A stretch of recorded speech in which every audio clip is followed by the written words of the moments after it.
Well, we've sort of saved our secret weapon, I think, for last. And this, I think, will truly be different. And I mean that in the very best sense, in that Sam comes from your world, not so much our world. Not that we're polar opposites here, but Sam has sought work from the IDB group and got work from the IDB group, and is here sort of not as a, paid advertisement, but really to sort of try and explain what it's like from the perspective of somebody who is seeking work. And in particular, the case I know of was some work with the Inter-American Investment Corporation.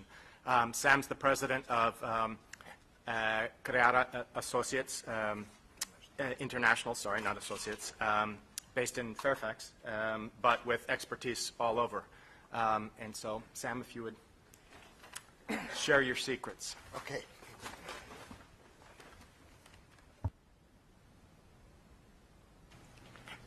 Well, thank you very much for the opportunity to be here. I guess because Halloween is coming soon, so I'm pleased to welcome you to the dark side of the business.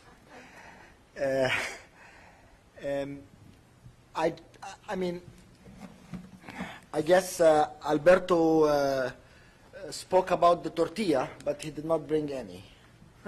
Unlike him, I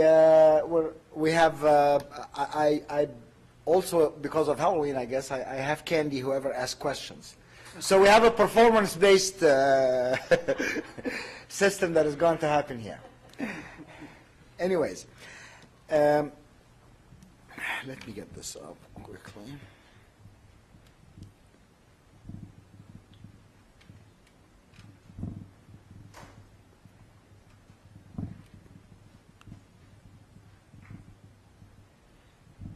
Okay.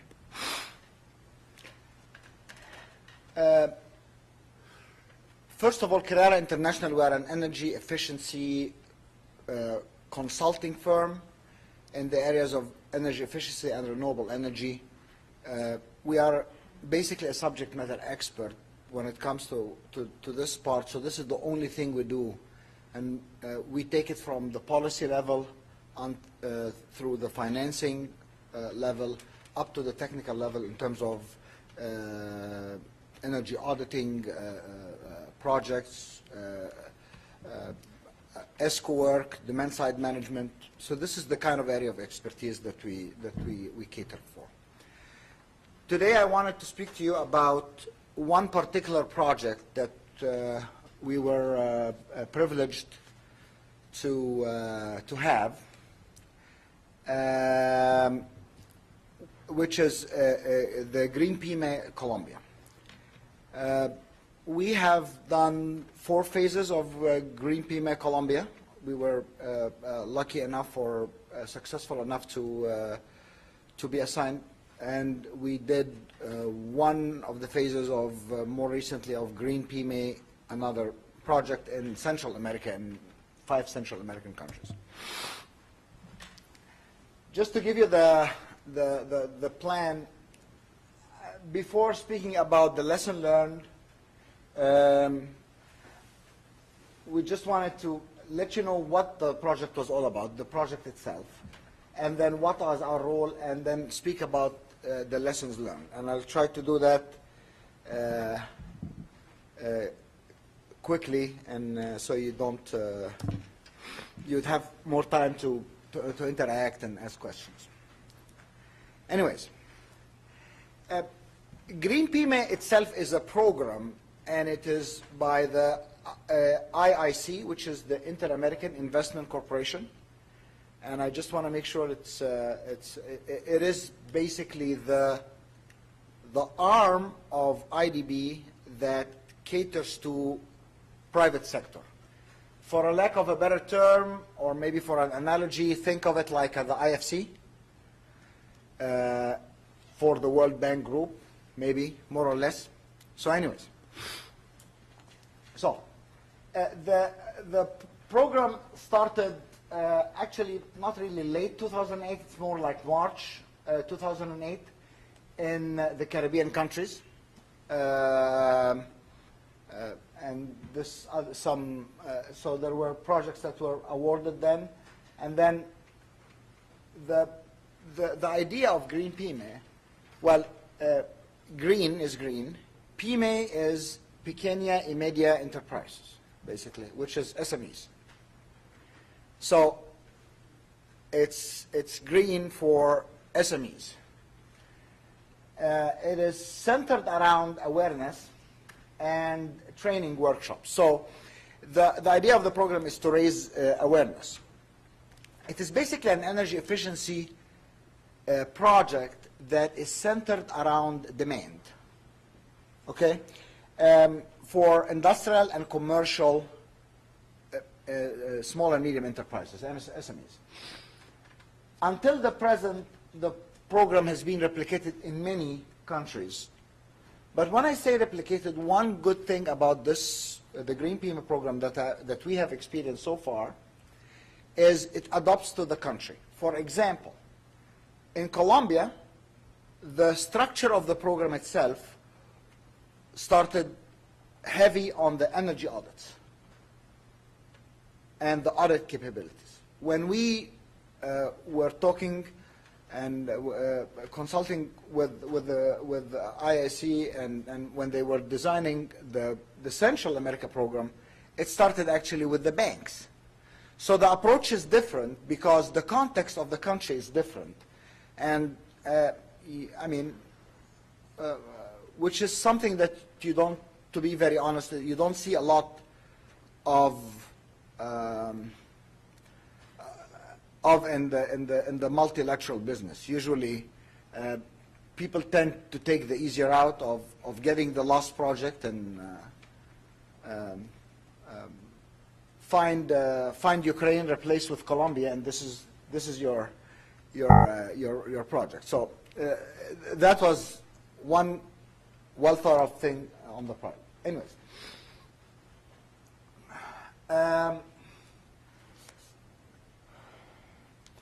The Green PYME adopts the balance between the opportunity, which is find the opportunity, where are the projects, who is doing them, like who are the beneficiaries, and who can determine whether they can save or not save, and how much they can save on their energy, on energy efficiency. And at the same time, it goes to the most important thing, which is the most important barrier of energy efficiency, is financing. So it goes to the banks. So the program normally, at least in two countries that we were involved with, have had a strong partnership as a bank. It was in Colombia, it is, BBVA, and in Central America it was BAC, Banco America Central, I think. So, anyways. What is the goal of Green PYME? We talked about that goal, but it is only mainly technical assistance, increase awareness of energy efficiency and renewable energy. The goal, I mean, the most important thing now, we live in a global village basically, and whether it is made in China or made in Guatemala, it is probably sold in the same place. So SME is having hard time in competitiveness. So if for an industrial process, if you can basically reduce the amount or the cost per product, you did business a big favor. They live and die by that. Okay. Anyways, let's speak about Green PYME Colombia very briefly. Green PYME Colombia, very quickly, it started back in 2009 for cutting energy consumption while maintaining the same business volume or better, but better was not a scope really.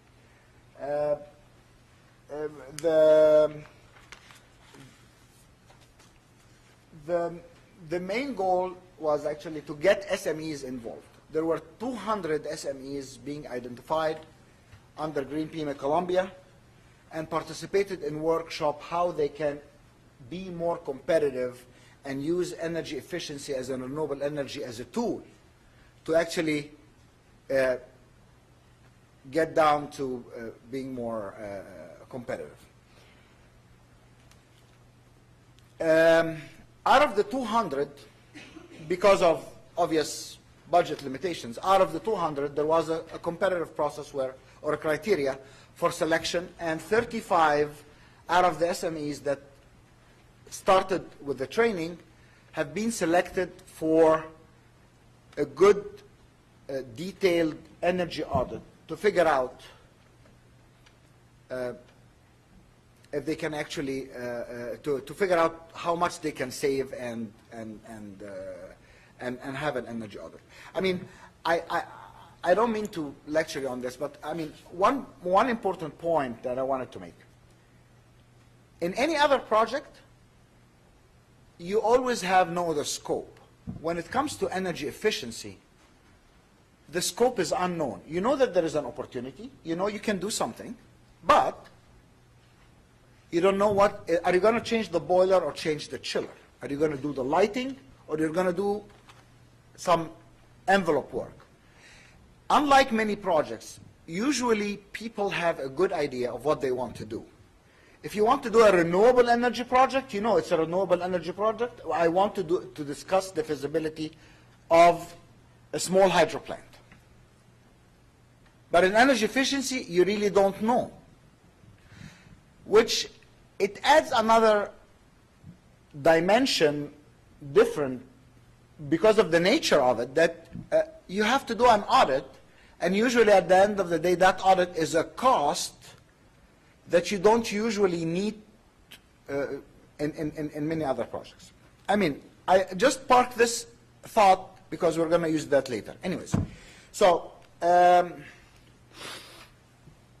so after the information dissemination, we did that in Bogota, Medellin, and in Cali. The second stage for the project was actually to have selected Colombian firms with the technical assistance, the 35 that I talked about. The last part of it is actually, by the way, these 35 firms have actually received a detailed energy audit, which was financed by the program. I mean, market value of it is around $10,000. I'm not gonna tell you how much discount we gave for IIC on that. We sold it for less, but we're not gonna tell you how much. But at least in terms of value, I mean, they got real value for it. So the 35 were selected and some energy efficiency done. Now, there is a sustainability component for that we actually did not directly do only the energy audits. We actually trained local companies to be able to perform energy audits, and that we're going to talk more about that. Anyways, so our role was basically on launching the project. The first thing we did is launching the projects and doing the workshops in Bogota, Medellin, and Cali, which we said about 200 people attended. The second phase was to select beneficiaries and partner consultants. Beneficiaries meaning the 35 companies that actually qualify. And the very interesting selection about it, when you think about it, is that rather than going out and asking for whoever is interested, we went to the bank. Why? Because the bank have a portfolio of customers. The bank would know who would likely get financing. So that was, I think, a very successful start and a very good thinking process on the IIC part. So this is how we got down to the 35, and then we chose 5 firms to be able to perform energy audits, and we worked with them. 2 of the firms, I can't remember the second one of them is Aplus, we thought they already qualified. So there was no point getting them in and have them undergo training in something that they already do well. 3 firms needed assistance, so it was a hands-on program that involved formal training as well as one-on-one coaching, where we actually went with their engineers, did audits with them one-on-one, our experts with their experts. Okay? The last phase is actually, which ironically my partner is actually presenting the results for that phase as we speak upstairs. So anyways, is actually to make sure that they did the job right, to make sure that the audits quality-wise is adequate, and to make good. So this is the quality control. The last thing that we are going to be involved in this project is not only it stops at the audit level. Well, with the audit, we identified out of maybe 100 gigawatts worth of in the 30 some audits that we did, 100 gigawatts of consumption, an average savings of about 14%. Industrial was 11%, which is huge. 11% savings in an industrial, it makes all the difference on the price of the product that you are actually on your profit margin from them. So, but the average throughout industries, commercials, and hospitality business and others is about 14% savings. Okay. Now, I would like to move to the lesson learned. I think I spoke enough of what have worked well. The program itself, I think, was well thought of, well designed. I mean, I would like to give credit for a lot of people, including Jesus Franco, who left the bank recently, and now Captain Reinhardt, who's actually managing the project. Of course, these are the people we deal with on day-to-day basis. Michael Apple has been instrumental guidance force in this with Jorge Rodlan. So really, I mean, of course I have to say something good about my customers, but really they have done tremendous work in being very thoughtful in this project. Anyways, the one thing that I could not stress enough is BBOBA Colombia. Most energy efficiency projects that I have been involved with elsewhere, we identify things, it looks good on paper, you have a tremendous cash flow for some person that is, for whatever reason, he's not going to get this money. So if there's no financing, there's no project. Starting from the bank has a good portfolio of customers that they already lend to money, so they know them. These are the bank's customers. They would lend to them, they would give them money, lend to them anyways. So these are credit-worthy customers to start with, which is, I think, the biggest problem. And think about it, you're speaking SMEs. SMEs are the hardest folks to get money. So the other thing is, we know exactly the terms of lending for them, so when we produced a report that did have financial projections about the cash flow analysis and, it was based on realistic figures from the bank itself. Why would the bank get involved? The bank, you give them the opportunity to do more business with the same number of clients they have. So, I mean, a bank is out there to sell the money. So this is an opportunity for the bank to sell the money.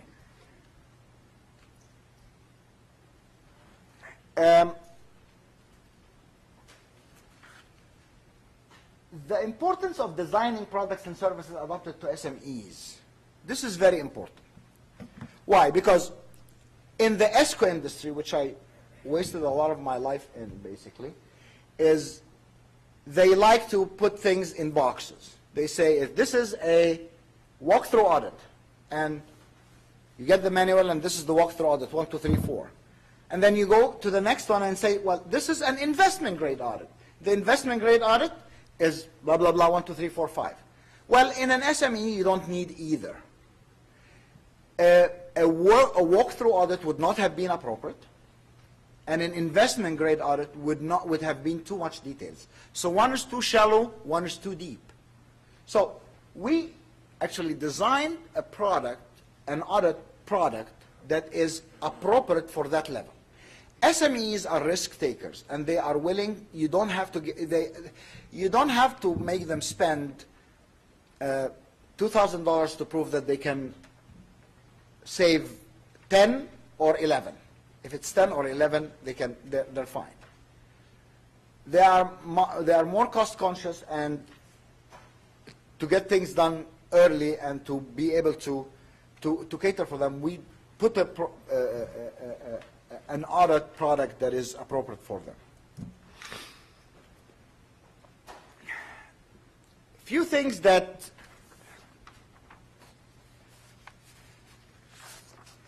I'll try to talk through them about this project, and I'll try to mention them without getting kicked out of here.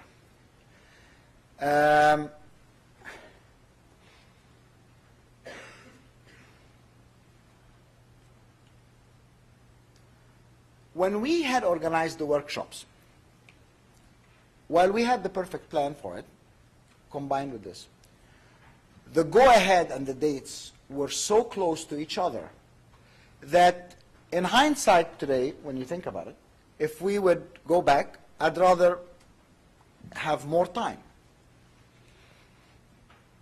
We made the best process to select the most qualified 200, but when it comes to inviting them, we had to do that very quickly.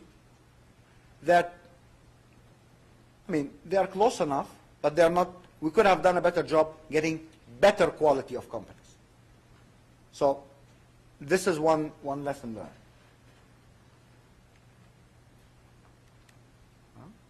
This thing stopped working. I guess Omar did that on intention because I was getting into stuff that I shouldn't get into. Anyways.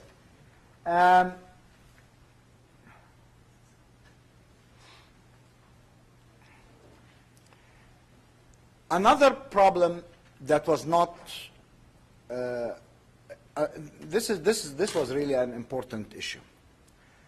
The people at the operations level, including myself, sometimes underestimate how painful procurement is. One of the lessons learned about with the Green PME is that we have identified the companies, so we know the beneficiaries, we know the company who we want to partner with. Now we have these 5 companies that we need them to do energy audits. So it was IIC's job to get a contract with the 5. That contractual relationship, for whatever legal issues, was so difficult because, number one, it had to be one contract with 5 entities. This is what the legal counsel have suggested. And they could not give that to, so they had to form something. Anyways, the long and short of it, it took over a year to get that contract. So you got people into the room, you talk to them about energy efficiency, you sell them the product, and then they have to wait for a year until they, and then you tell them, you are selected, you are the chosen, and after telling them, you are the chosen, they wait for a year. To be honest with you, there are 3 companies or so said, no thanks, I don't want the energy audit, thank you very much. See? Well, hindsight is 20/20, and if we knew what it is, we would have asked, I mean, why would you want to sign one contract with the 5 organization? Just give us the contract right away, and we'll hire the appropriate organization. That's very easy. No, I'm just kidding. The procurement process was difficult, to say the least. So that's one thing that when developing projects, we need to put that into consideration.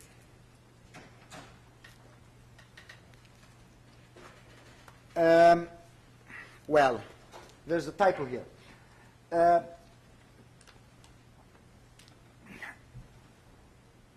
The communication process is not transparency because there was nothing bought or sold. It's really the communication process in selecting the beneficiaries was something that could have been done more effectively. We did not tell them what is expected of them ahead of time. Whatever, we did not give them enough time to respond because now we are late and we want to get things done quicker. So this is another lesson learned. There is one last thing with respect to the bank in general, speaking about lesson learned. And I mean, it's not really related to Green Pea, but I think it would be of value if we talk about it.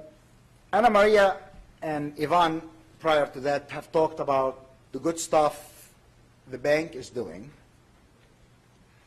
on the structured corporate financing part. If you remember the thought I left you with, that energy efficiency project is not something that you know what you are going to do. You really have to spend resources and time to figure out what the project is. Okay? For example, a company like us, we have a unique thing. Basically, is when it comes to Latin America hospitality business, a lot of these hotel owners are already our clients in Spain. Many of the Spanish hospitality, we have headquarters, so we leverage that relationship with so-and-so hospitality hotel company, and they were very interested in getting this and getting that. And then we move on into the process. Like the presentation we saw prior, the due diligence on the project is paid by the customer and it's getting later. But energy efficiency is different. You don't know even whether you're going to do a boiler or a light bulb. And how much is it? So even to get any idea, you have to do some level of analysis that requires some development cost in the structure, like how structured corporate financing department works. I mean, I've worked with many people, including Ivan and Alejandra, Duran, Bome, and others. I mean, they are all scrambling to say, okay, well, we cannot spend. So either they have to go and look for other sources within the bank for some TA money that they could use, so borrow somebody else's whatever, or get some internal resources, which, of course, the bank, in recognizing that, has done a good job adding more people who are expertise in that. But I think they're not adding them fast enough. There's not enough technical folks. Is there some truth to this? Agree, disagree? Well, we have our sector specialists. Yeah. I mean, you can interject. I mean, I just feel that there's not enough of you guys for you to... That could be. Okay, anyways. So it's one thing I just wanted to mention. So, we have the candy if you have a question.